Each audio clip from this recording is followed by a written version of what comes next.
Okay, so at this point, just as we heard from our president, please let's sit back, let's relax. I hope that those of us on the page have been able to download all that we need to download and install all the applications we need to install.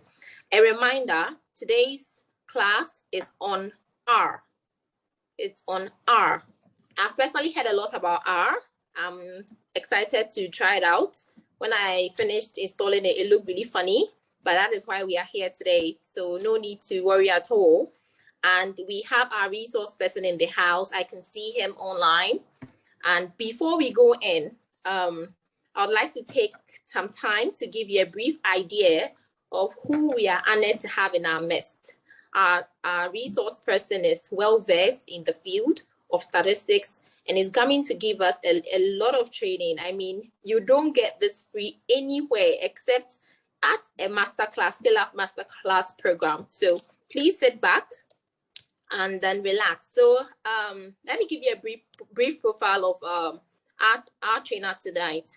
He's in the person of Dr. Clement Chumesi, and he's taking us for R tonight. Now, Dr. Clement was a mathematics student and a vice chancellor scholar at Cardiff University. He has a robust background in statistics and mathematics. While nearing the completion of his PhD, Clement was employed as a biostatistics research assistant in the Oxford University Nuffield Department of Orthopedics, Rheumatology, and Musculoskeletal Sciences on a part-time basis. Clement has now fully joined the Oxford University Statistics Department as a postdoctoral researcher in biostatistics. So thank you, Mr. Dr. Chumesi, for taking time off your busy schedule to train us tonight. So without wasting much time, Dr. Clement Chumesi, the floor is yours and we are ready to learn. Thank you. Please take over, Doctor. All right. Thank you very much for giving me this opportunity to also share little that I know. So without wasting time, I will share my screen and then do my introductions from there. Okay. Please, I hope you can all see my screen. Please, can you all see my screen? Yeah. Yes, Doctor, please, we can see. Thank you very much. As you said, Clement, I'm currently a postdoc student at the Oxford University Statistics Department. So last year we had this particular program. Unfortunately for this year, last year it was, I think, a 3-day program. So students were able to really learn at length. And for today, it appears that we have only a couple of 1 hour, 45 minutes to wrap up. So it means I'm going to speed up a little bit. And one thing I want to assure you is that I already have a YouTube channel on advanced data analysis using R. So it means last year's program, everything is already uploaded on YouTube. And just to avoid being monotonous, I don't want to repeat things that are already on the YouTube channel.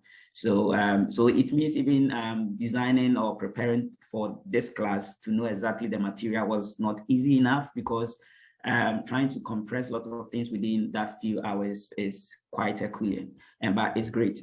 So it means that I'm not going to repeat things. So if everything that you need to know, I would just advise that you visit the YouTube channel. So let me just take you quickly through the YouTube channel, then we'll now proceed. So basically, there are over 13 videos, 13 to 14 videos already uploaded. I started this YouTube channel, I think, last year, during the peak of the pandemic. And the whole motivation was that I wanted to promote mathematical programming among African students, but it was open to everyone. The reason is because most of the time, from where we are coming from, we mostly do a lot of theoretical stuff. But when it comes to the practicals, we sometimes struggle a bit. So it became very imperative that as someone who is more of, I like to extend and also extend helping hands to others, I felt it necessary to also consider it as one of my objectives to actually help promote mathematical programming, or to get people involved and interested in this field, because it's basically taking over the field of research and academia as well. So there are over, like I said, over 13 videos, and each video I try as much as possible to attach, let's say, first lesson, second lesson, third lesson, so you know exactly how to learn it sequentially. So it means most of the things we are going to do, I did my possible best to make it a bit new from what is already there, but there will be just a few repetition. Nonetheless, I just want you to know the YouTube channel, I already have covered something about, if this is not about programming, it's about how to effectively use Mendeley for referencing, and also something called Quillbot for paraphrasing and doing other things. So I think you'll be blessed. A lot of people were impressed with it, so I think you should join, and then you should learn it as well. And then I've also touched something on quantitative analysis for research. And then there's also something called the most important thing you need to know in statistics. So it means there's, the most important thing you need to know in statistics is here. And so it's something that I think you should try and learn, because keep in mind, in order to do data analysis or to do programming, you have to at least have a fair idea that given this data, what should I do? Given this particular research hypothesis, what should I do? So it becomes very imperative for you to also go through them. So it means today's lesson, I'll make sure I also upload it on YouTube, so you don't have to try to grasp everything. It means afterwards you can actually learn at your own pace and then pause and do all sort of things you want. I'll prefer that you ask me questions after the whole meeting, so that because there is going to be a question and a Q&A session after my talk, so that you can ask any question that you want. So please don't forget to subscribe. It helps to motivate me. I started just a year ago, but I've not had time to really promote the channel, but I think this will be a good opportunity for others to get to know it. And so don't forget. And one thing is that all the materials on the YouTube channel, in terms of the course, the data, every material you see, I have a platform called Piazza. So I use that Piazza platform to actually manage the class. So it means that it's actually a free online programming school, but because of my current postdoc, I've not been able to have time to really proceed further. So what it implies is that with the Piazza, once you send me an email, I can enroll you. I'll send you an automated link for you to enroll. Once you enroll, it's for free. You can actually have direct access to all the script, the data, and everything that I've used on the YouTube channel. You can actually download and practice at your own pace. And so, and I made it kind of lively, so that even a beginner, someone who hates R or hates statistics, should be able to embrace. So don't forget to subscribe and also join that. Okay, so without wasting time, I'll go straight to the specific objectives of today's class. So by the end of today, I'm going to give a brief introduction about what mathematical programming and statistical programming is all about, and then some important information you need to know. Since I've already covered them on the YouTube channel, so I'll just give a brief summary about these. And then afterwards, I'm going to talk about something called integrated development environment. What is integrated development environment? You get to know it very soon. Example is RStudio. Example is what I'm using now called Jupyter Notebook.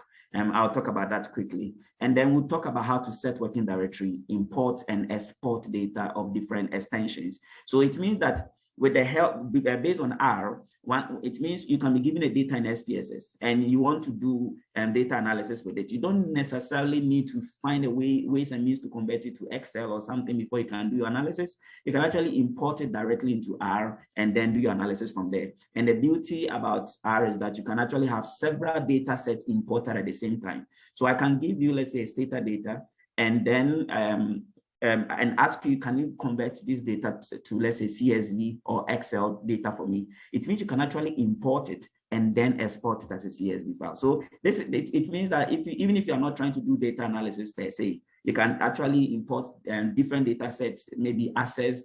So it means any data that you find, just check the extension. If you want to know how to import it, all you need to do is just Google how to import such data with such extension, and then you'll be fine. All right. So we'll do a few examples of that, and then we'll talk about sourcing external scripts and then doing some descriptive summaries and data visualization. I've already covered this extensively on the YouTube channel, but I'll just give a quick overview of the most important things you need to know. And then finally, I usually want to wrap up my presentation with a practical example. So it means we are going to use statistics to aid in some forensic or crime detection investigation, and based on some mummies. And if I say mummy in this case, I'm talking about like those Egyptian mummies and those kind of things. So it's more like it's going to be an experiment, or basically an experiment that we want to use statistics to explore or investigate as to what could be the potential cause of, or what was the weapon type that was used to cause or murder those individuals who died years ago. We are going to use statistics to aid in that. I usually want to wrap up every lesson with a practical example so that you can appreciate statistics. All right, so regarding the brief introduction to programming. So now, what is programming? One thing I have to give a disclaimer: programming from the context of computer scientists is slightly different from programming from a statistician point of view or a mathematician point of view. Nonetheless, over the years, there had been some form of intersection between these two areas. And this is to say that when we talk about programming from mathematics or statistics point of view, we are basically developing a set of codes to solve some realistic problems. Sometimes the problems might be purely numerical, and there are instances we are also using it to solve like problems with the help of mathematical models and so on and so forth, and also performing some sort of hypothesis testing and other things, okay, so numerical analysis and so on and so forth. But when you talk about programming from computer science point of view, I mean, using machine learning is an intersection as one example. However, computer scientists mostly are interested in developing applications, sometimes going more into software development and so on and so forth. But it's just a few mathematicians or statisticians who involve themselves in that area. So this is just to help you have a clear distinction between programming from. So it means when, let's say, you hear someone who is a computer scientist saying that, oh, the person is very good with programming and so on, so you believe that the person could help you with your statistical programming, I just want you to know that it might not be the case, because they are two different things. Now, there are several programming languages. And then what are programming languages? So programming languages are like high-performance softwares that has its own set of syntax or language that you can actually use to communicate with the software. And it is such that you can develop your own set of commands, your own set of codes to do complex things that even the software doesn't have as a default. Okay, so it means that when you look at other statistical softwares like Stata, SPSS, Minitab, eViews, Gretel, and the rest, you realize that they are written based on a programming language, but they are not languages. So it means most of the time, the things it can do is quite limited. But when you talk about the programming languages like R, Python, Julia, C++, Java, and the rest, Fortran, you can create your own functions to do things that by default was not even inside or was not even set up in the software. So that is the advantage. And there are several analyses that you might want to do that you cannot do in the standard SPSS data and the rest. For instance, you cannot do machine learning algorithms or machine learning or deep learning in SPSS, because SPSS was not designed for that. It was designed to accommodate social science kind of research. But the whole advantage of having a programming software is that you can do several other analyses. One specific example was that one PhD student in the UK was doing, I think in a PhD, she was asked to perform a certain test called a nonlinear Granger causality test. She couldn't get it even in Stata, let alone in other softwares like SPSS and the rest. However, in R, there are several packages that can help you achieve that. We'll learn about what the package is and so on and so forth. So now let me just talk about or touch a little bit about some important things you need to know about data analysis. And I've provided lots of detailed summaries. So so it means at the end of the day, you can also have access to all this script. But I'll save it as an HTML file such that all you need to do is just open with your browser. So it means once I send it to you, open with any browser of your choice, and you have access to everything as you see. Yeah. So when you're, so basically what is statistics all about these days? So it means for data analysis, there are important things. The important thing you need to know is about the nature of the data. Now, each data is made up of several columns. Each column corresponds to a variable. So it means anytime you are constructing a data, always make sure each column corresponds to a particular variable. It shouldn't be set up such that the rows rather correspond to your variables. That is not how you should set up your data. Now, the nature of the data has a direct impact on the kind of statistical analysis you can perform. And at the same time, the nature of the variables somehow also has impact on in terms of the kind of analysis you can perform. Note that there are so many statistical inferential tests you can also perform in R, and then you can also perform class or range of different models. So now we will just touch on some of the few some of the few things you need to know. Now, note that the most important thing in using any programming language, being it R, Python, or any other software, is that once you're able to import data into the software, I think you are done with almost 50% of the job.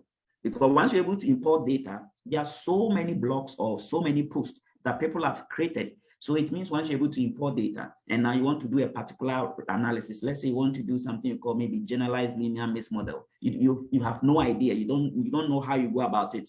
Once you're able to successfully import data, now all you need to do is to just use the internet.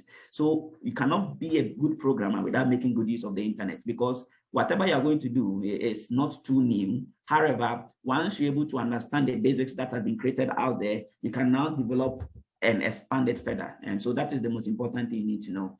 So it means for statistical tests, we have univariate test and we have multivariate test. I wouldn't go much into the specific details because I've already covered that. But one thing you have to notice that whenever you are testing, or you want to first of all identify which, let's say you are doing hypothesis testing, and you want to identify whether you want to use something called a parametric test or non-parametric test. Note that all statistical tests can be categorized into either parametric or non-parametric. So for parametric tests, what it expects is that mostly your data should follow some parametric assumptions. Specifically, in most instances, your data should be normally distributed with respect to the variable of interest. And then for non-parametric tests, it's quite distribution free. So meaning that it's quite robust and relaxed in terms of the assumptions underlying the distribution of your variables. So in order to perform any hypothesis testing, you always have to test whether your data is normally distributed or not.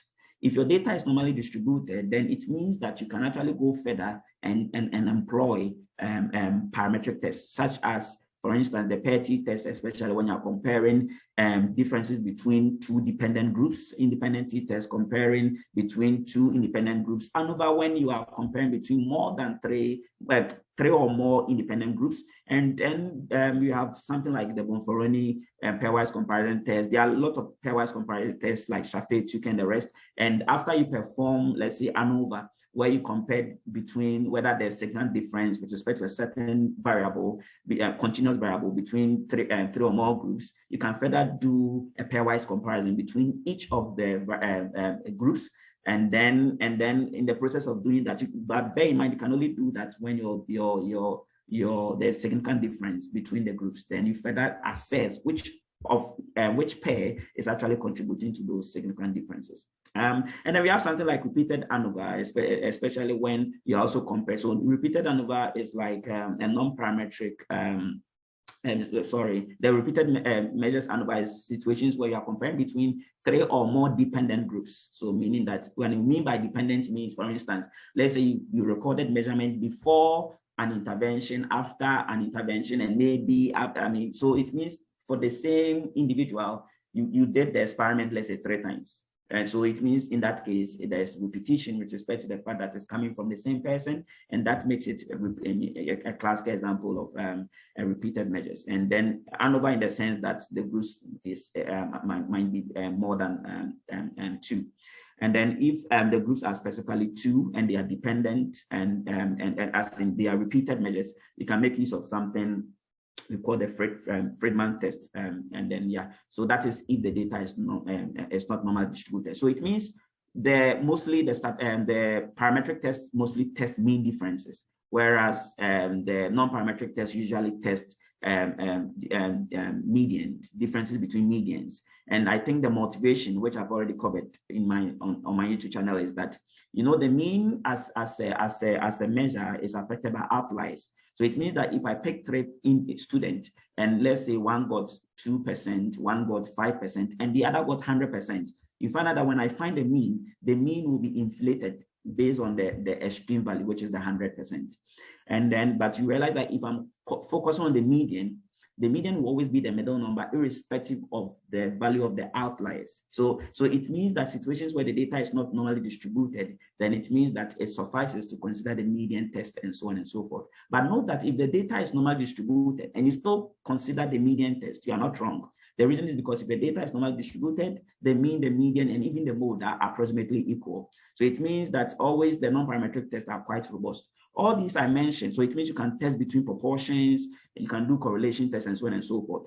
And I've provided a lot of links to help you. Once you're able to now import your data, all you need to do is, if you want to perform anything, just you can make use of these links I provided, or just Google how to do this in R, how to do that in R, and then you'll be familiar with everything. By the time you realize you produce your first data analysis in R, and you're good to go. So that is the most important thing. But keep in mind what I said are called univariate tests.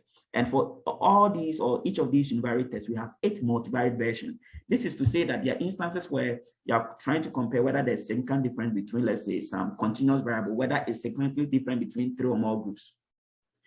But there are instances where you might not want to compare only one thing. You want to compare more than one variable to check whether each of these variables are significantly different across some groups of interest. Now, people would have, or some people would have done them individually. But the more, if you do these kind of tests individually, what happens is you lose some power, okay, in terms of the power of your test. So it's always imperative that if it's possible to do multivariate analysis, meaning that if it's possible to test several variables at the same time across some groups, then it's rather necessary and much more, much more preferred to testing them individually. So that is one thing I want you to note. And then mostly the multivariate analysis always are being supplemented by the corresponding univariate analysis when you are done with it. Okay, so these are just a few things you need to know. Now, in terms of the multivariate analysis, like I said, we have, for each of them, we have 8 multivariate versions, so I wouldn't go much into that. So for instance, ANOVA, we have 8 multivariate version called, multivariate analysis of variance. So we have MANOVA. And then for each of these parametric tests, we have their corresponding non-parametric. So if you see the way I've set this up, I set it up in such a way that the first test, its corresponding non-parametric test is this one. The next test, this is the t-test, its non-parametric test is the Mann-Whitney test. And then for instance, ANOVA, Kruskal-Wallis test is the non-parametric. MANOVA, its non-parametric test is multivariate Kruskal-Wallis. Today we'll learn how to perform a multivariate Kruskal-Wallis. I'm sure most people always just go for ANOVA or MANOVA, especially because they believe that that is mostly what people use. But always test the assumptions of your variables. If your variables are not normally distributed, why do you force yourself to compare means which are affected by outliers? So in that, and when your data is not normal or normally distributed, it might not always be that there are potential outliers. It could also be associated with skewness. Let's say the data is quite skewed, maybe towards the left or right, towards some observations, and not necessarily because they were outliers per se. In statistics, any observation that do not fall within 3 standard deviations of the mean of that variable is an outlier. But we won't go much into that. Some of the regression analysis or models you can actually fit or actually consider for specific hypothesis that you want to test.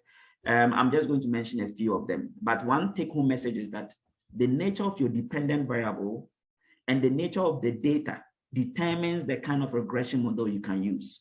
So it means it's not just about knowing how to, how to use a programming language or a statistical software. You should know these information as well, so that it will make you do the right thing, and then you feel much more appreciative of yourself. So it means that we have something called generalized linear models. Now, for the generalized linear models, situations where your dependent variable is, and keep in mind that for regression, it can either be fixed effect regression model or mixed effect regression model. Now, what do we mean by fixed effect regression model? Anytime your data is cross-sectional, meaning that your data was not repeated in time, or it wasn't repeated over space. In that case, it means your data for each observation, or for each row, we have information for a particular individual. When we have such instance, then the data is said to be cross-sectional. Now, when your data is cross-sectional, you have only some specific set of regression models you can fit. And then if your data is not cross-sectional, I mean that in situations where your data was collected over time, so for instance, let's say follow-ups, okay? So for instance, let's say you collected data in 2021 across several variables, and then you repeated the same thing for those same set of individuals in the next year, you repeated the same thing the subsequent years. That is what we call a panel data or a longitudinal data. Now, when you are trying to model longitudinal data, we now consider class of regression models known as mixed effect regression models. And if the data is cross-sectional, you use or you restrict yourself to fixed effect regression models. Now, what we mean by fixed effect is because the variables will not change because the data was collected at one time point. But for the mixed effect, it combines fixed effect and random effect. So anytime you hear mixed effect, it means you have the fixed effect component and the random effect. The random effect component actually correspond to those variables that are not of interest in our study, but they attribute or contribute to some sort of spatial or temporal replication or pseudo replication in your data. It means if I collect my data over time and for the same set of individuals, it means that some of the information over time might change. So in view of that, the time component is introducing some degree of randomness. And that is basically what we mean by random effect in this case. So it means if your data is collected over time or over space, what I mean by over space is especially those in maybe chemistry or some fields, there are instances where they collect information or agriculture, for instance. Sometimes they have some set of lands and then they are doing an experiment and they keep collecting data at some specific areas. So in that case, it means when we're trying to use regression model for such an instance, it's very imperative to account for that spatial pseudo replication or replication in your data. If you don't account for that, you are likely to get a poor fit. And that is why you need to understand all these. So if your data, so now we know that if your data is cross-sectional, you can go ahead and make use of something called fixed effect regression models. And that is what we mean by generalized linear models. And keep in mind, linear here means that we separate the variables with a plus. What I mean by with a plus means, it means, let's say we are considering their linear relationship. Okay, so it means when you do even a normal correlation, the normal correlation or Pearson correlation is a linear correlation between, the two variables, right? So it means we can have nonlinear regression models. So don't forget. So the instances where you realize that your data is curvilinear with respect to some variable, it means when you're trying to consider linear prediction, you have to do something about it. I'll touch on that quickly. So it means for fixed effect models, you will not hear anything like mixed effect. So it means if you hear something like generalized linear mixed model, it means it's a model that has both the random and fixed effect components. And when you just hear, let's say generalized linear model, then it means it's a fixed effect model. So we don't even need to bring the term fixed effect. Okay, so why is gender a fixed effect variable? Is because one's gender will never change over time. So it's fixed effect in that case. But when you consider time as a variable in your data, which is not something you are interested in, but it actually causes your data to change to some extent, it means that time variable can actually be included in your model as a random effect. So these are things you need to know. A lot of people are not conversant or very familiar with analyzing longitudinal data, but if you look at most health data, coronavirus, most health data, you find out that they are longitudinal. So it's very imperative to know these things so that when you are given a longitudinal data, you won't say that so if you are given a longitudinal data, you not erroneously consider a fixed effect model to analyze that. Okay, so if your dependent variable is continuous, you mostly consider something called OLS regression. This OLS regression actually has some specific assumptions. I wouldn't go much into that. I've already covered it on the YouTube channel. But if it assumes that your residuals are normally distributed, but there are instances where this assumption might not hold. And then, and there are also instances where it assumes that your error distribution is also homogeneous. But situations where they are heterogeneous with respect to the sample or the data you're considering, then they consider something called weighted least squares regression. And there are also instances where the data would have high correlation between some of the predictors. Keep in mind that when you're fitting a regression model, the goal is that we want the predictors to have a high relationship with the dependent variable, but we don't expect to have high relationship among or between the predictors. Anytime there are high correlation between or among some of the predictors, it introduces a problem called multicollinearity, and multicollinearity actually causes a lot of problems in terms of our conclusions about what we want to do. When there's multicollinearity, how would you know there are multicollinearity? There are specific tests you can do. We have something called using something called variance inflation factor or the tolerance. And so there are just some specific thresholds that you can actually compute and then conclude whether your data has high correlation or not. Or you can just do a simple correlation matrix plot and between your predictors, and you'll be able to tell which you see some at the down there. But the most important thing you need to know is that if there's multicollinearity, sometimes your overall model is significant, but none of your predictors is significant. The moment your overall model is significant, we expect at least one of your predictors or your independent variables to be significant. But if there's high multicollinearity, we get such discrepancies in terms of the conclusion, where the overall model could be significant, but none of your predictors is significant, or some of your predictors are significant, but the overall model is not significant. So basically, when there's high correlation between your predictors, it causes wrong conclusions. So that's something that you need to take into account. And there are also instances where our dependent variable is categorical.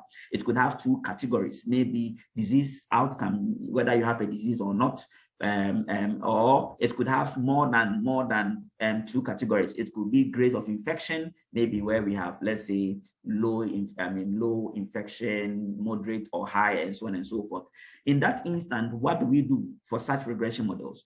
So if the groups are strictly two, then it means we consider something called binary or binomial logistic regression. So anytime you hear the term logistic regression, it means it's a regression model whose dependent variable is categorical. So if your dependent variable is categorical, don't go and use OLS regression, or don't go and use weighted least square regression, because that is wrong. So if your dependent variable is categorical, you go, and then the categories are strictly two, you go for a binomial logistic regression. If the groups are more than two, and that is the categories of the dependent variables are more than two, you go for something called multinomial logistic regression. And if the dependent variable is a count data, meaning that if I say count, it means discrete. Like for instance, you are modeling or assessing the effect or the predictors of, let's say determinant of road accidents, right? And you are looking at factors that affect the number of road accidents in Ghana. So you realize that your dependent variable is number of road accidents in Ghana, and in that case, it means that your dependent variable is discrete. And when it happened that way, we use something called Poisson regression instead for your regression models. All these are mentioning, we have its corresponding mixed effects counterparts. So don't forget that. That's why I'm saying that the same set of model, just that the data structure has changed, will cause you to do the same analysis, but using different error distributions and also using different type of models. If Poisson regression assumes that the mean of your dependent variable and its variance must be approximately equal, when that assumption doesn't hold, then we say that there's either under dispersion or over dispersion your data. And then when it happens that way, quasi-Poisson and then negative binomial regression becomes an alternative. So don't forget, all these things I've mentioned is just for a cross-sectional data, a data where each row corresponds to a single individual. But instances where multiple rows can correspond to a particular individual, then that data is longitudinal or panel. So don't forget that. And when it happens that way, you use these class of models. So all these things I mentioned, we have its corresponding effect models, so don't forget that. And then there's something that most people don't know about. We call it generalized additive models. Now, what are generalized additive models? So I made mention that linear models is assuming that we are trying to look at the linear effect of each predictor on the dependent variable. But there are instances where some of your predictors have nonlinear impact or nonlinear effect on the dependent variable. It could be curvilinear, it could be quadratic, and it could be even cubic relationship with the dependent. But when it happens that way, you are still fitting a linear model to it, obviously you are going to end up getting wrong conclusions, and it's because you are trying to impose a nonlinear relationship with a linear relationship. So what we do with additive models is that we try to use something called splines. We fit splines to those variables that have nonlinear relationship with a dependent in a way to smoothen out the nonlinearity. And when it happens that way, we have something fairly linear. And then we can now apply a linear prediction on them. So that is basically what the generalized additive models does. So it's just like the previous class of model. The only difference is that some predictors that are nonlinear with a dependent, we assign or fit splines to it. Example of such splines is these splines. You don't need to know all these things. Just get the fair idea about this information, and then it will make life easier. And then keep in mind that this one too, we have both the fixed and the mixed effect component depending on whether the data is cross-sectional or longitudinal. All right, so and then we have range of analysis you can do. There are instances where you have time series analysis. In our previous the meeting we had for this masterclass last year, I think I covered something on time series analysis and so on. So don't forget to learn more from the YouTube channel. So, and then there are classes of model that are taking over the field of modeling, and that is called machine learning algorithms. And so this is one area that most statistical softwares, except programming languages, cannot be implemented in there. So it means you cannot do machine learning in SPSS. Okay, so that is why it is imperative to learn R, because once you know how to use R, for instance, or Python, these two softwares are dominating the field of data science. And once you're able to, and it doesn't matter whether you're not a statistician. So don't say, oh, I'm a biologist. When you come to the UK, for instance, or when you come to Oxford, for instance, you find out that someone is a biologist, but the person has even statistics background. Or someone is, let's say, into biomedical sciences, but the person can do all sorts of statistical analysis. It only makes you a hot cake in your field, and it improves your employability. So be motivated to learn how to use these programming languages to make life easier.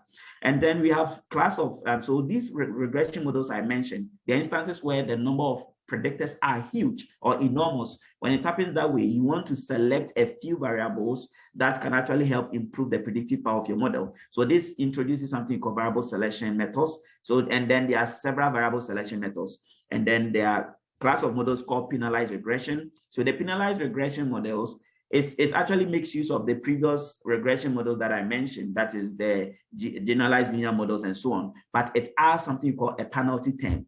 And the reason why we do that is that there are instances where there are high multicollinearity in your data. When it happens that with the classical generalized linear models, or even the generalized linear mixed models, fails because the high multicollinearity would have actually affect your outcomes or your conclusions. But with the help of the penalty term that we add to those existing models, we are able to still make predictions in the presence of multicollinearity. And that is the essence of the penalized regression models. They help us to actually perform regression analysis, even when there are high multicollinearity in our data. An example of these are, we have the penalized regression, and we have the ridge regression, which is an L2 penalty. We have the lasso, which uses L1 penalty. And we have something called elastic net regression, which is much more effective and actually combines both the ridge and lasso penalty terms in the regression model. And then that is for variable selection. You can also consider something called recursive feature selection method. So there are so many methods that you can actually use to select your variables before you even perform regression.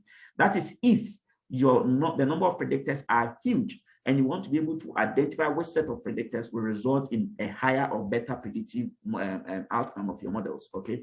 And then we have instances where the data dimension is huge, and you also want to reduce the dimension of the data. Sometimes people confuse data dimension reduction with variable selection. I want you to know there are two different things altogether. Sometimes with the dimension reduction, you can actually combine a set of variables based on a linear combination of a set of variables as one, and make use of that single or that composite variable for your analysis. So for dimension reduction, we have something called principal component analysis, especially when the predictors are as in the variables are numerical. And then we have something called factor analysis. Factor analysis, we have both the confirmatory factor analysis and we have the exploratory factor analysis.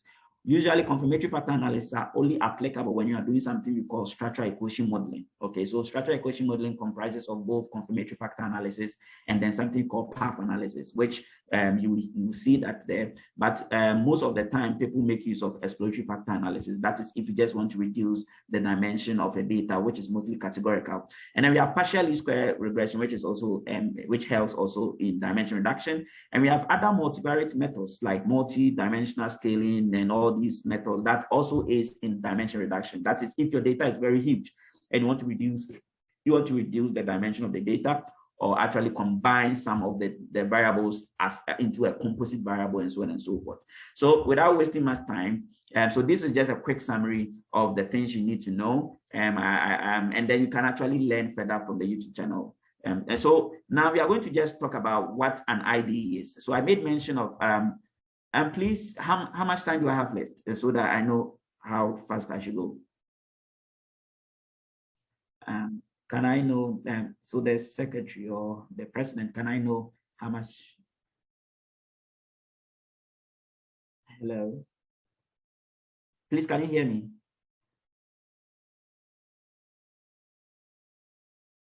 Okay.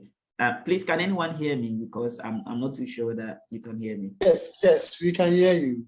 Oh, okay. Oh, okay. People have been muted, that's why they can't. Okay, that's great. Okay, that's great. Okay, so basically it's 1:45, so it means I have about 45 minutes more, isn't it?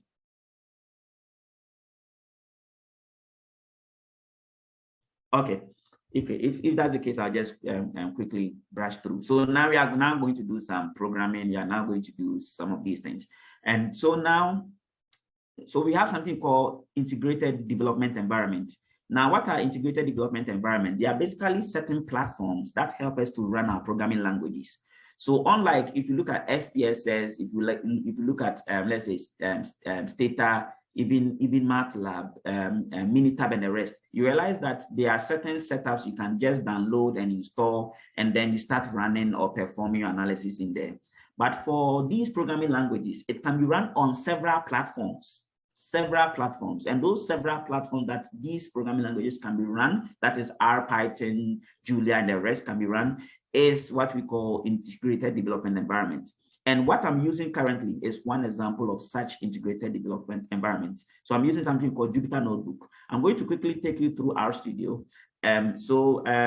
Since we are already in Jupyter Notebook, let me just let you have a feel. So in Jupyter Notebook, what is the advantage of Jupyter Notebook? So as you can clearly see, I am going to do programming at the same time. I'm able to make my presentation here. It means suppose you have a supervisor and you are doing your analysis, and then you have to show your results with your supervisor.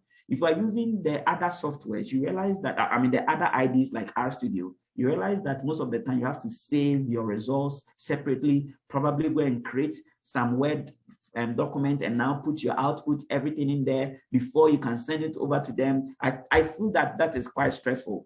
And with the help of the Jupyter Notebook, you can actually perform your analysis. When you run your statistical test or you do your model fitting, your output, everything will be saved there automatically, and then you can download it in different formats. So it means, suppose I want you to have it as a normal RStudio script.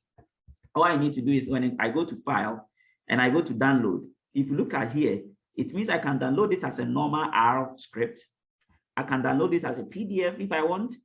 I can download it as an HTML file. I can even download it as a latest file. And I can even download it as some Markdown. So that is the beauty about the Jupyter Notebook. Another thing is that I can run several programming languages at the same time. Jupyter Notebook, according to experts, can run more than 30 programming languages at the same time. So if you look here, I have R, I have Python, and I have Julia.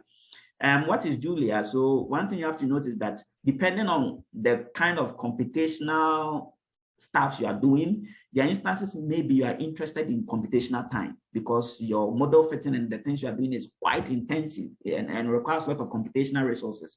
When it happens that way, Python and R are not known for speed. And so when it happens that way, people adopt other programming languages that are much faster. And Julia, which is having syntax very similar to both R and Python, becomes one of the best, languages that people use. It's quite handy because it's quite similar to R and Python, but it's very fast. It is as fast as C++ and so on. So with the help of Jupyter Notebook, I can run Python at the same time, and it means I can open several notebooks, even Python, R, and be performing different analysis at the same time, and it will not affect the speed of the other. So that is the beauty about Jupyter Notebook. So on my YouTube channel, there was a whole session that I actually covered how to switch from RStudio to Jupyter Notebook. So without wasting time, I'll now go straight to the RStudio. So I'm going to share another the RStudio, which I think is what you've already installed. Okay, so this is how the RStudio basically looks like. So it means once, and keep in mind the installation, we install the R base first, and then after installing the R base, we went further to install the RStudio because it requires that. There are ways you can actually install RStudio without necessarily installing the R base, and the only way to do is to use something called Anaconda. It's the Anaconda that you use to actually download the Jupyter Notebook. And within that same Anaconda distribution, you can actually download Python, you can download, how do you call it? You can download RStudio directly without necessarily having to have the RBase installed. But I think this is the best way, by installing the RBase and then further installing the RStudio makes life easier. So there are instances, I'm sure most of you have nothing here. So we have several views. So we have something called the global environment. So it means any analysis that we run, it actually, you see some of the variables appearing here. If you import the data, you see some of the variables appearing here. So this is what we call the global environment. Now, there are ways you can clear it, because as it stands, I don't need it. So in order to clear it, you can use this function. So here, it means in R, you can actually perform basic calculation with like something you would have used a calculator. So for instance, you want to find 2 plus 4. All you need to, you just type that and then you press enter. So for instance, maybe you want to do complicated stuff. Let's say this times, let's say that, and then you have your answer. So it means you can actually use R as a calculator. So that is one thing you have to note. Fine. And then there are instances where you are interested in. So this session, when you do your plot, it will appear here. When you perform, which we'll test very soon, and then packages. So what are packages? So basically, in R, it makes use of something called functions. So it means if you want to find the mean of a data or the mean of your variables, the mean itself is a function that someone has created. And the mean, so it means, for instance, let's say I create this set of observation in R. So if I write X, that I could use equal to, or I could use less than, and this sign. So keep in mind that it's a way of trying to say you are assigning this to something, and whatever you are assigning it to is called an object. So let's say I'm trying to generate, let's say, a data from a normal distribution. All these things, I've covered them extensively on the YouTube channel. So once you start learning everything one at a time, all these things will be very familiar to you. But so here I'll just assume that you know how to simulate data from a normal distribution. If not, I'm just doing that. So let's say I'm simulating 100 data sets from a normal distribution whose mean is, let's say, the mean is 1, and then the standard deviation is, let's say, 4. What is the essence of this kind of simulation? So keep in mind that there are instances where you want a real life data, but the real life data, you don't have any info. That data does not exist, but you have information about the average of that data, and you also have information about probably its standard deviation or its variance. In that case, it means you can actually simulate data from it if you impose a certain probability distribution to it. So simulation just helps us to get artificially created data sets to perform certain tasks, sometimes to even validate some models we've fitted and so on. So now, if I should run this, what it means is that this is a function. Our norm here is a function. Someone has created it, but this function is default, is inbuilt in the R programming language. So I don't need a package. So the packages helps you to be able to make use of certain functions that the developer of the package has already created. And so today we also learned that there are instances you can create your own function and also call it into R, and it will be like as if you created a package, but that is not a package per se, but it means you can actually call some script inside R, and that is similar to when you are installing a package. So the moment you install a package, it gives you access to be able to make use of all functions that the person who wrote the package actually used.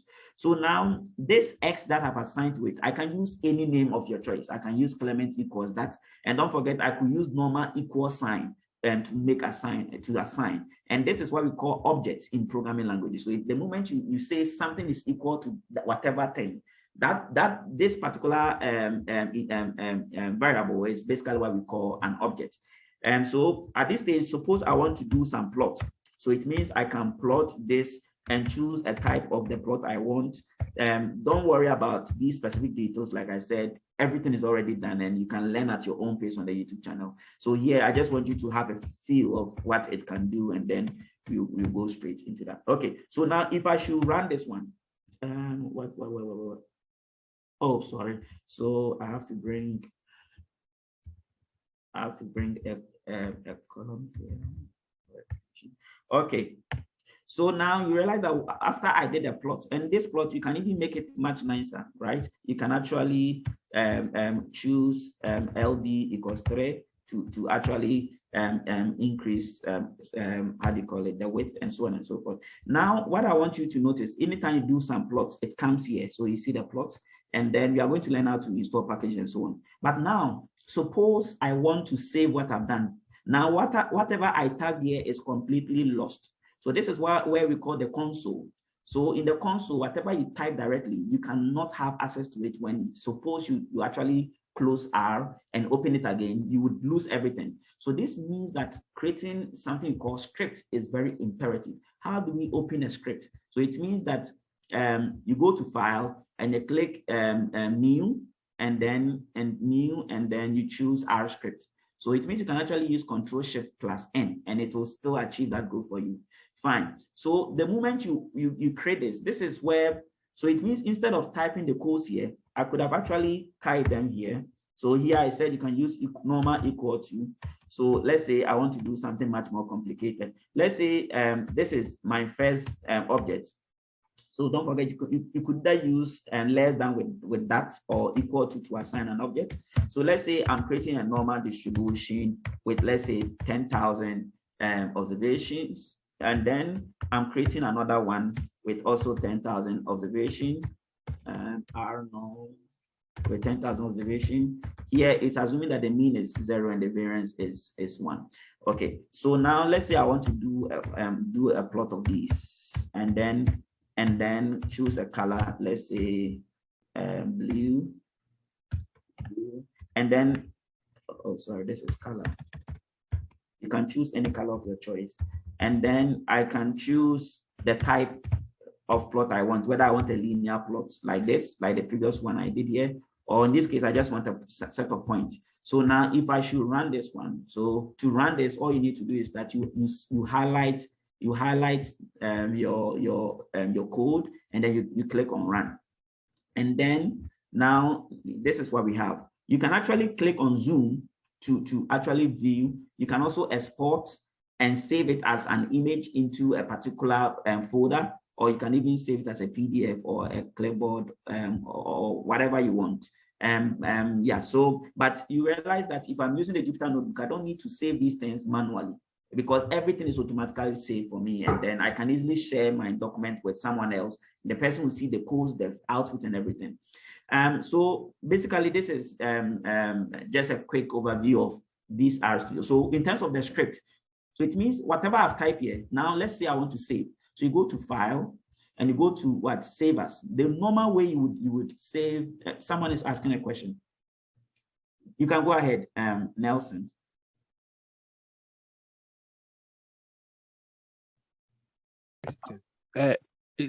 Will there be any indication on the platform, whichever you are using, to indicate that this is either Jupyter or it is the RStudio that you are using? Okay, so when I go to the so for the RStudio, this is it. It has no connection with the Jupyter Notebook, but for the Jupyter Notebook, I will show you how to know whether you are using Python or whether you are using R or whatever. So I'll show you when I quickly get there. So here I just want to know how we save a script. So it means here, everything you're doing, bear in mind, you should create a script for it. And so this is to say that don't type directly in the console. So this is the console or the command line. Don't type directly here, because when you type directly here, you close R, you lose everything. So it means all the kind of analysis you're going to do, always make sure you type so far. So it means I can now click File, Save As, and then go and choose the folder of any folder that you created. So it means before you perform your analysis, always you should have a folder that you've created. And please, can you see the folders that I'm trying to share? Can you see them? Yeah. So can you see NUGS-China like _ 2022? Can you see them? Yes, please. Yes, please. Okay, so it means I created this folder. So if I click here, so you realize that all the data that I want to share with you today, everything has been put in a particular folder. And it's very imperative to always create a folder so that you can save your results. And then it means anytime you want to import a data, your data must be in a certain folder. And then we'll now learn something called setting a working directory. Your folder is considered as a repository or a working directory. So it means you can actually connect it with R such that it will be able to retrieve any data set that is already in your folder directly into your working directory. So that is one important thing you should note. So it means here I can give any name I want. So let's say my first script. So don't forget, I'm trying to save the script. So I just went to File, Save As, and then my first script. So if I now click Save, so it means that now we have my first script. So if I should even close this, and I want to open back the script that I've already saved, all I need to do is go to File, then I go to Open. And then I now go and check for my first script, and then it's back, okay? So that is why it is always imperative to always create a script. And this is what we mean by creating a script. Like, instead of writing directly in the console, which you will lose the information, just create it inside this script. And then anytime you want to run, so it means, suppose I want to just run this particular line, I either put the cursor just here, or you can choose to highlight, or you can choose to just put the cursor and click Run. Okay. You can also highlight and press Control Enter, and then that will also do the job for you. Okay. So now let's learn how to set a working directory. So and then we are going to learn how to import one data from here, and then we go back to the Jupyter Notebook. Teaching with Jupyter Notebook is quite handy and straightforward, and that is why I always entreat that when you're learning R, you can actually start with RStudio, but you should aim to progress or switch from RStudio to Jupyter Notebook over time. Yeah, and so that is what. So it means all the things you are going to see in Jupyter Notebook, you can actually do everything in RStudio. Now we are going to learn how do we actually install packages. So for instance, there are instances where you want to perform a particular analysis or a particular test or a particular data visualization, and then it requires a certain software, a certain package that you need to install so that you'll be able to make use of the functions. So in R, you can actually do it very manually, but you can also do it automatically by just going into your console, or you can actually use the same script and type install. Now look at something. You realize that once I started, I'm trying to type install the packages. That is what we used to. You realize that once I started typing, the some set of information popped up.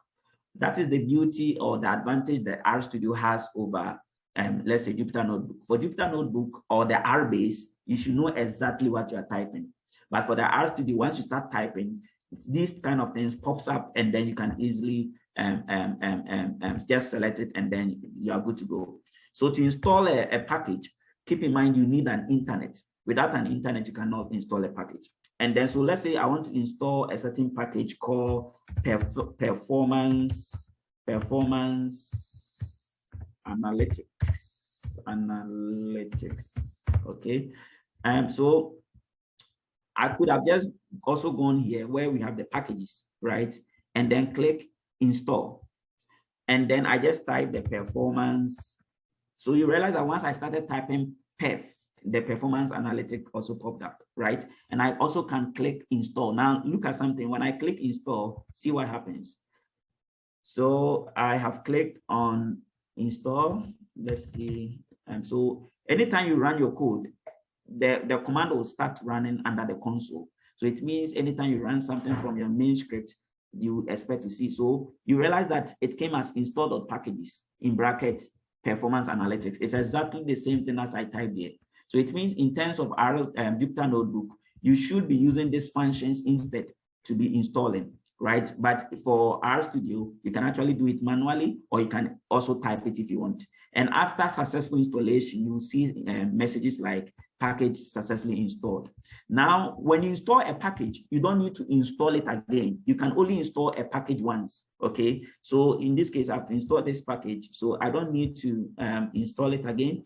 And then suppose in some future time, I'll be running all the scripts, and I've already installed this. So I don't want it to be included in my codes when I'm running. You can use this is it the hashtag or something. We use it to comment. So it means that now if I should even run this one, it will not see it as a command. Okay, so it will not see it as a command. So in this case, we use this to comment. So it means, and it's a good practice that so for instance, let's say with this, I can bring this and just say simulating data from a normal distribution, or a normal distribution, and so on, right? So this is why when you see some programming codes or scripts, just a minute, please, can you see the RStudio? Hello, please, can you see the RStudio still? Yes. Okay, so so this is why when you see some programming codes, they've brought this hashtag, and then they kind of write comment here. It helps you that if I should send you the script, you will know that, oh, okay, this particular line of code was trying to simulate data from a normal distribution with mean, zero, and variance that. So this is how we comment on your codes. So, and it's a very good programming practice that you comment on your codes where necessary, so that in 3 years time, in the next week, if you pick your codes, you will always remember, oh, okay, this line of code was trying to achieve this goal. Okay, so that is the essence of commenting. Now, after installing a package, you use something called the library function. So you realize that once I start typing library, it pops up. Now here, the most important thing is when you're installing a package, you should always do it with the help of this quotation sign. So it should always be here. But when you are loading, you can either bring it or not. So it means that I can actually just copy and paste this here and then run this. Now, when I run this one, you realize that it is loading. Okay. When you see this kind of messages, that shouldn't be a problem. It's not an error. You can actually run it again and then you won't see that. So that shouldn't be a big deal. And I can actually load it without bringing the quotation signs, and that will still work. But you cannot install a package without the quotation. So for instance, let me try doing one. Okay, let me try installing another package. So let's say I'm installing install.package. Let's say I'm installing a package called GLMMNT or something. So okay, since it's already installed, you realize that once I started typing, it popped up. Now let me try to just run this. It says that error in install.package, right? GLMNT not found. Is because I didn't bring what? The quotation sign. So keep in mind when you are installing, it should always it should be done within the quotation sign, and then when you are loading, it can either be done or not. So don't forget that. And you need the internet to install. Now let's try to learn how to import the data. I told you once you're able to import. Dr. Clement, I'm so sorry to interrupt. I would like to know if you would want people to ask you questions as you go along because of the technical nature of everything, or you still want them to write down their questions and give it to you after your presentation. I think they should write it down and give it to me after the presentation, because there are a lot of questions I'm going to run quickly. Yeah, so I think that will make us quite effective. Okay, thank you very much. Well noted.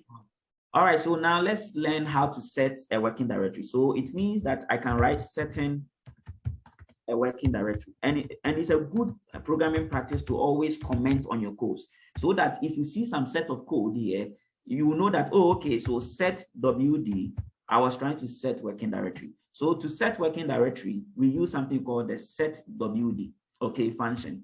and then you open your quotation. I mean, if I say the quotation, I mean this one. You open that. So what you are going to do is that I told you before you import data, all your data must be in a particular folder. Now that folder is called a directory. It's also called a repository if you want.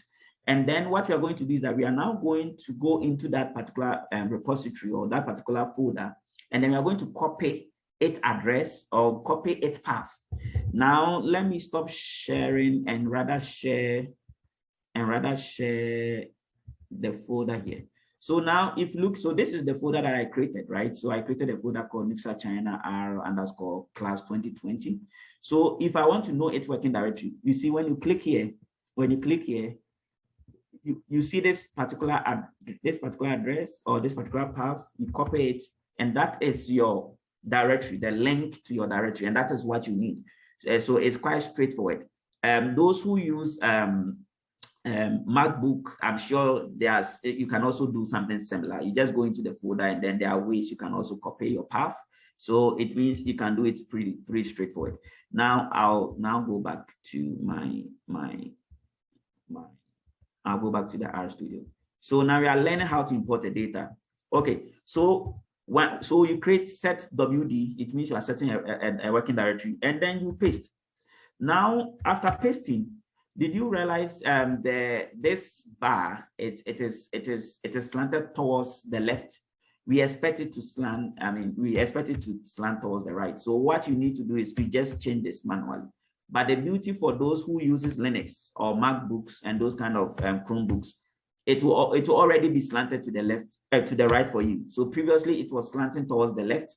We want it to slant, we want it the slanting to be towards the right. Now, when it happens that way, all you need to do is to run this.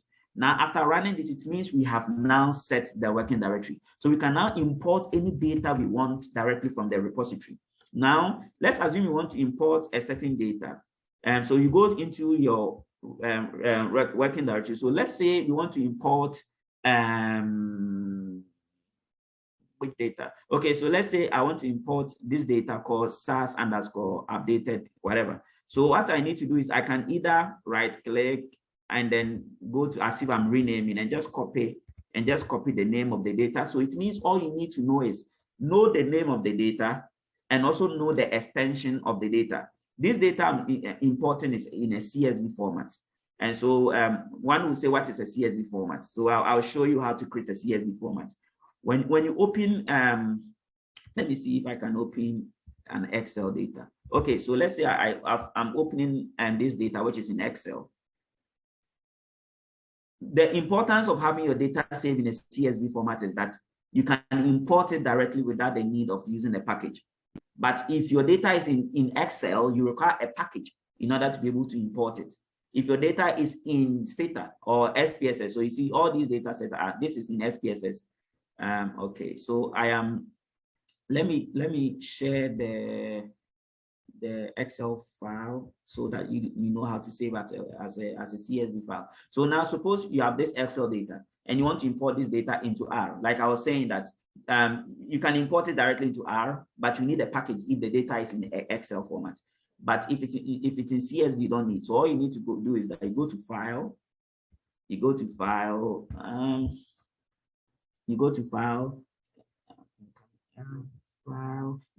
you go to Save As. Now, when you go to Save As, and you click on your browse, I suppose.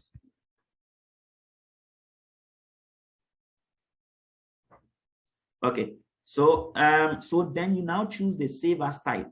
Now you clearly can see it in Excel notebook. So now with the CSV, you have to be very careful. We have 3 CSVs you can see here.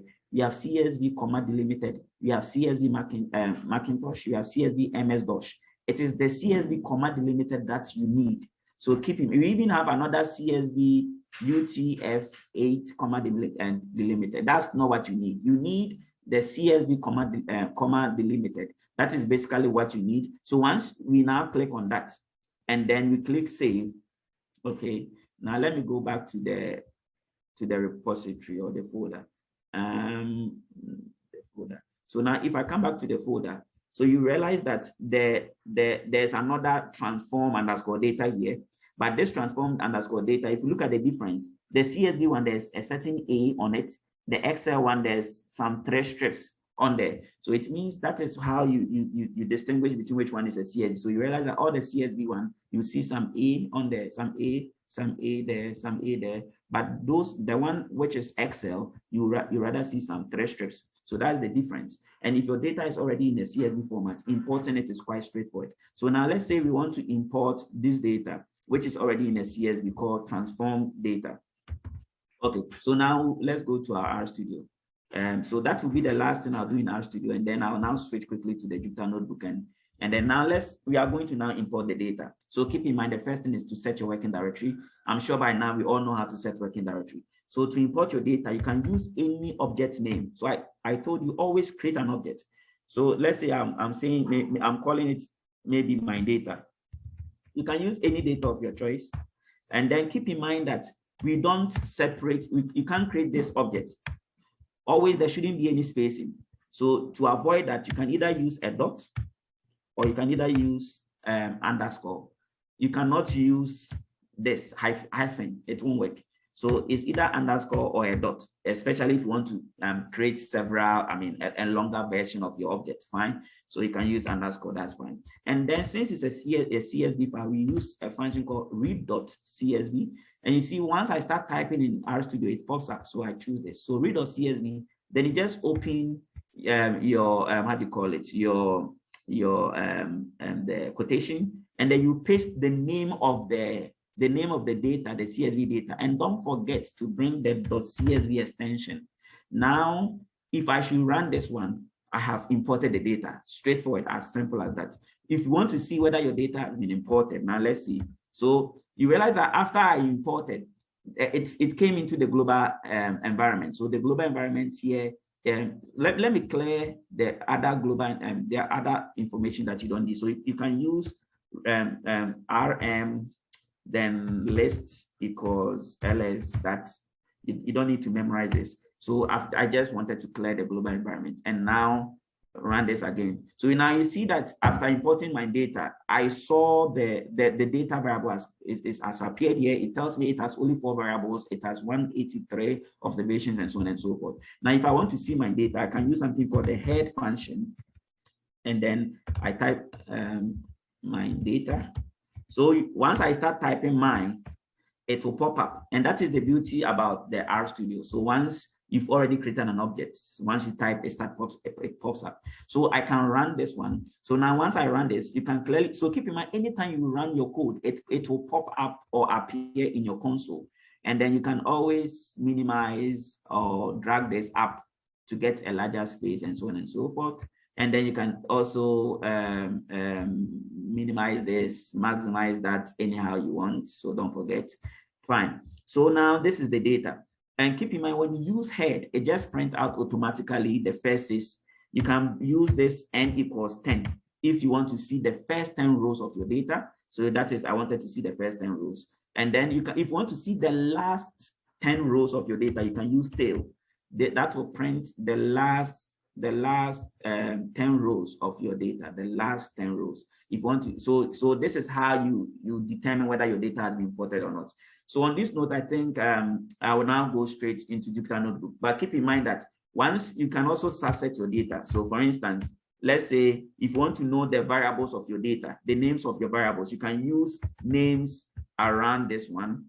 Now, if you type names around this, it will now print out the names of the variables in your data.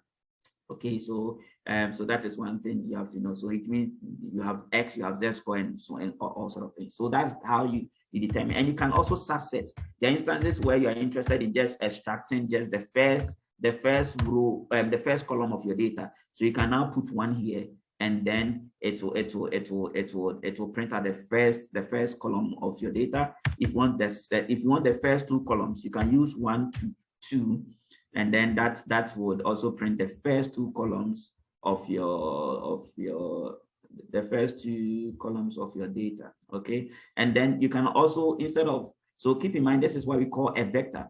So to create a vector, it means if I type 1 to, let's say 10, and I also type how do you call it, sequence of 1 to 10, both will give me something similar.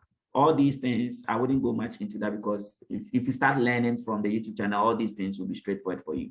So this is just to say how we subset data sets. So it means that you could just be interested in the fourth, let's say the first and fourth column is what you're interested in. You can bring the C sign. This is anytime you want to create a vector, let's say 1, 5, let's say 10. Okay, without this C, see what will happen. If I run this one, it will give me unexpected. But the moment I use this C sign, we call it the concatenate sign. It means that it should combine the numbers inside there and treat it as a vector. So if I should run this one, then it works. And that is what we mean by a vector. So it means I can actually call this as X equals that.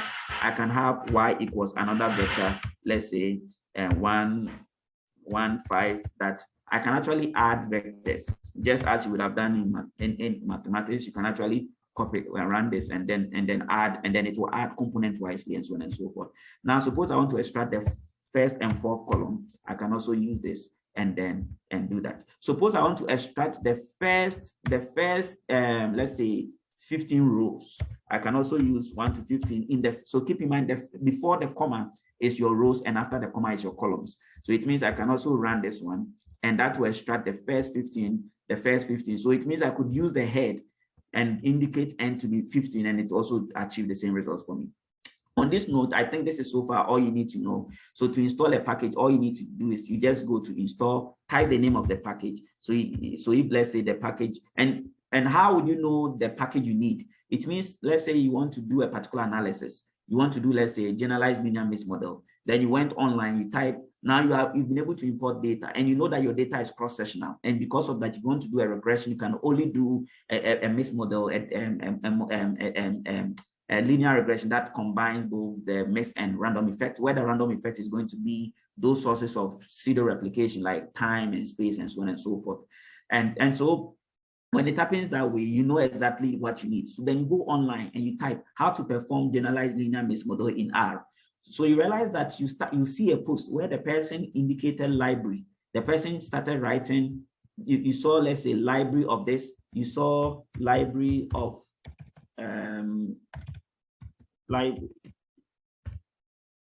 small letters anyway. So library of, let's say, mass, and then I ran this. So you saw these things, and then so you ask yourself, okay, so keep in mind, anytime you see library of something, it means whatever was inside is a package, and you need to install on your system before you can use that.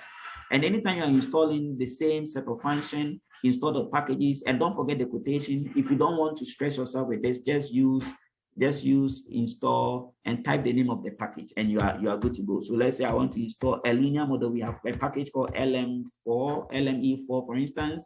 You click on this one, and then it will do the installations. It's taking a bit time, but it will pop up here.